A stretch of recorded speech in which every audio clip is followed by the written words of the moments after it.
Welcome back to the Reidel Law Firm YouTube channel. Today I want to chat about common mistakes that franchisors make in renewing their FDDs. We just finished a renewal season here. It's the first quarter of every year typically for most franchisors. We just finished it. You may be watching this in the future, but it's fresh on my mind, so I figured I'd chat about it a bit. We're going to chat about the most common mistakes that franchisors make. I see these quite a bit, especially with new and smaller franchisors who are don't have probably the foundation or the counsel that they need to keep updating their FDDs adequately. So I just fairly comment on these because I see them, and even franchisors who come to us who are new and try to do it themselves. And yeah, we see a lot of these all the time. So with that, first thing I want to mention is that franchise disclosure documents, FDDs, they need to be updated annually, right? Every single year as a franchisor, you have to update your FDD. And then you have to do that within 120 days of your fiscal year. For most franchisors on a calendar fiscal year, it lands April, 15 or 20 or something.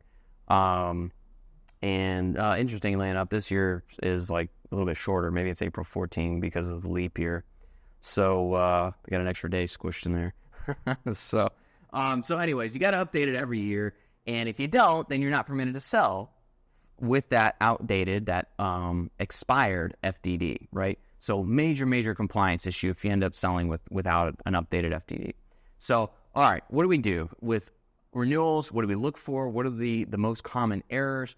The first one I usually see most commonly is not updating the dates, right? There are a lot of tiny little dates that are buried in your FDD from item 1, obviously, is probably the most common. There's a reference to some dates typically in item 5 and 6. If you have variations of your fees, if they're not uniform, right, you need to disclose the last year's range of fees. Item 11 talks about the advertising fund, right, and the required purchases by franchisees of products and services from the franchisor. You got to disclose those numbers. Those are annual numbers you got to have. So that's another place that's buried in there. Item 19, obviously. Item 20, for sure. The receipt, people always forget those, way at the end. The receipt has an issuance date, right? That's for compliance reasons. We put that issuance date on there so we know what day or, when what year that FDD receipt came from and what version, really. So, yeah, there's a lot of dates in there buried. People forget them all the time. Those are things that we look for both in our franchisee reviews, but also with franchisors. We got to make sure all those are up to date and we're ready to rock and roll. Let's see. The second typical or common mistake I see is not updating the FPRs, right? The item 19 financial performance representations. And I'm gonna combine this with item 20. So item 19, if you are disclosing financial performance representations, you got to have those in item 19. You got to explain those in detail. You got to update all of that information every year, right?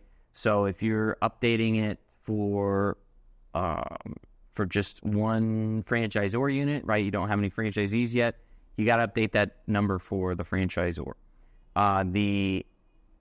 If you have franchisees operating, you have to disclose both, right? Your franchisor unit and your franchisee units. So you got to get those numbers from your franchisees. You got to collect it. You got to organize it. You have to put it in the item 19 FPR if you're choosing to disclose one. And then you also have to do a little bit of math, right? You got to make sure that you are disclosing these in a form that is discussing the the median, the average, right? You have to do a little bit of math to show that you're not, playing with statistics a little too loosely.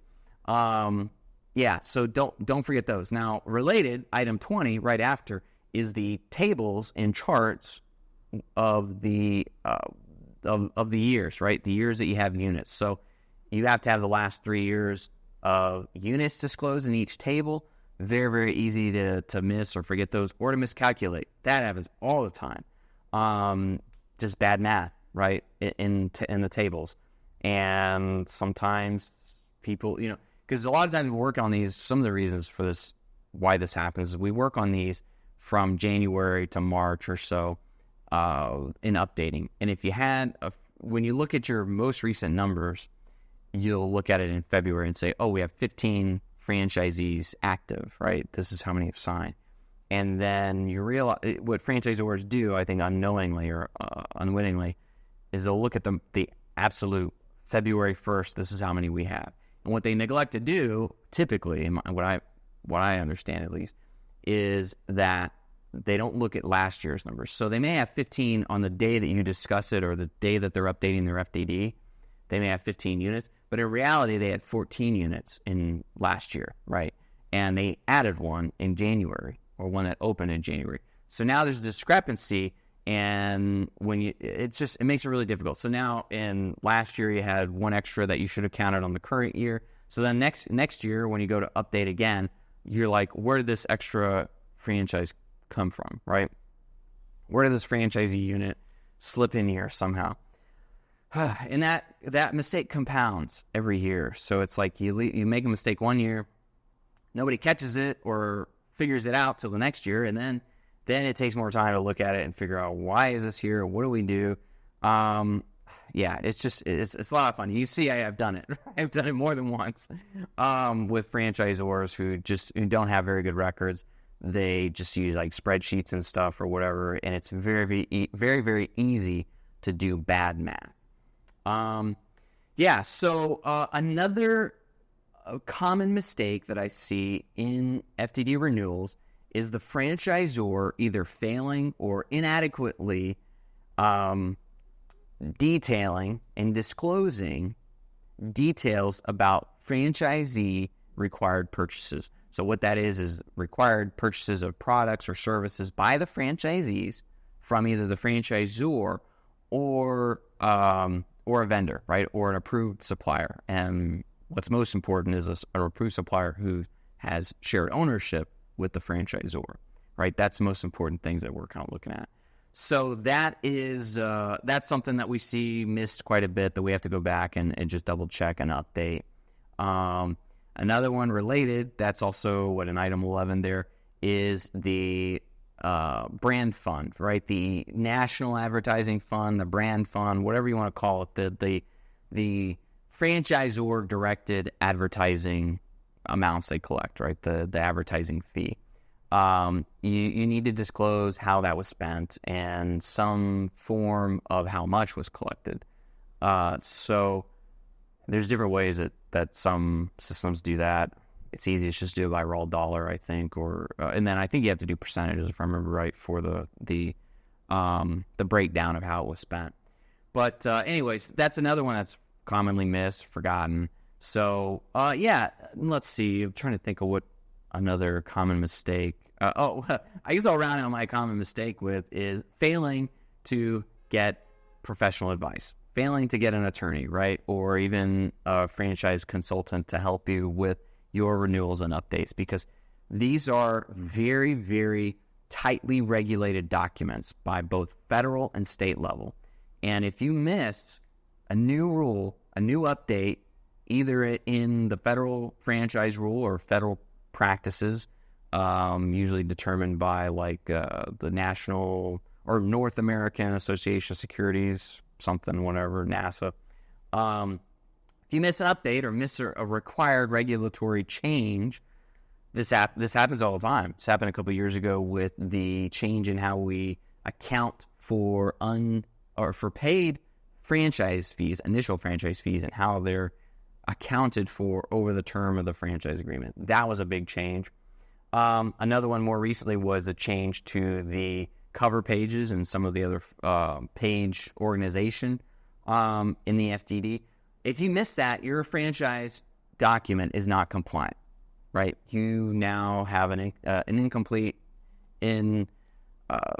incompatible franchise disclosure document that's going to get you in trouble if you start selling using that non-compliant document. So if you miss that, or even at the state level, recently some states have dropped or forbidden the use of what are they called? The acknowledgement statements. So usually towards the end, there's these little statements. Oh, I read the agreement. I had an attorney look at it. Can't use those anymore, or they don't have any legal effect, right? Even if they have them in there. So stuff like that. You miss it, you're going to have a document that's not adequate, and you're going to have problems. It won't be able to be registered or renewed in certain states, and you're going to have a non-compliant document that you're going to be selling on, which gives you compliance problems in the long term. So, so that's the most common mistakes I see with renewals, and some tips and tricks on that. Hope it helps. They're interesting, renewals. I definitely recommend getting help. We do this, every day, me and my franchise team, my franchise lawyers. It frightens me to think that somebody's out there doing it themselves that don't know the law. It's terrifying. So get out. That's what we do. Everything we do is flat fee. Give us a call. We can help you, I promise. And we can probably do it within your budget, right? So, so reach out if we can help you. Have a good one.